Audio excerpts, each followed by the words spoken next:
జై Srikrishna. KVL channel కు స్వాగతం.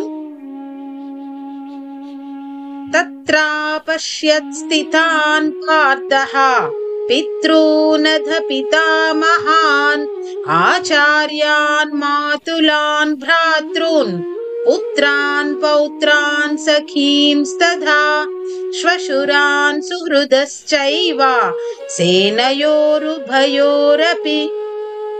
అర్థం: సంజయుడు ధృతరాష్ట్రుడితో పలికెను. అప్పుడు అర్జునుడు ఇరు సేనలలో ఉన్న తన పెదతండ్రులను, పినతండ్రులను, తాత ముత్తాతలను, గురువులను, మేనమామలను, సోదరులను, పుత్రులను, పౌత్రులను, మిత్రులను, బంధువులందరినీ చూశాడు. తాన్ సమీక్ష స కౌంతేయః సర్వాన్ బంధూనవస్థితాన్ కృపయా పరయావిష్టః విషీదన్నిదమబ్రవీత్.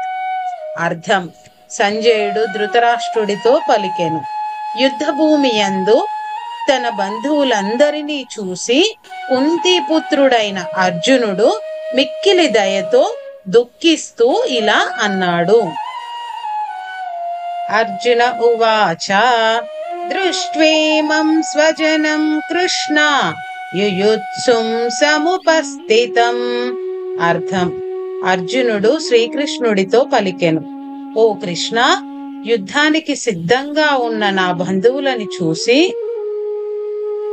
సీదంతి మమ గాత్రాణి ముఖం చ పరిశుష్యతి వేపతుశ్చ శరీరే మే రోమహర్షశ్చ జాయతే. అర్థం: అర్జునుడు శ్రీకృష్ణుడితో పలికెను.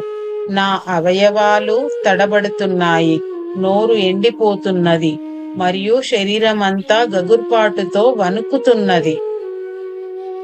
గాండీవం స్రంసతే హస్తాత్ త్వచ్చైవ పరిదహ్యతే న చ శక్నోమ్యవస్థాతుం భ్రమతీవ చ మే మనః. అర్థం: అర్జునుడు శ్రీకృష్ణుడితో పలికెను. గాండీవము చేతి నుండి జారిపోతున్నది, శరీరం మండుతున్నది, నా మనస్సు తల్లడిల్లుతున్నది కనుక స్థిరంగా నిలబడలేకపోతున్నాను.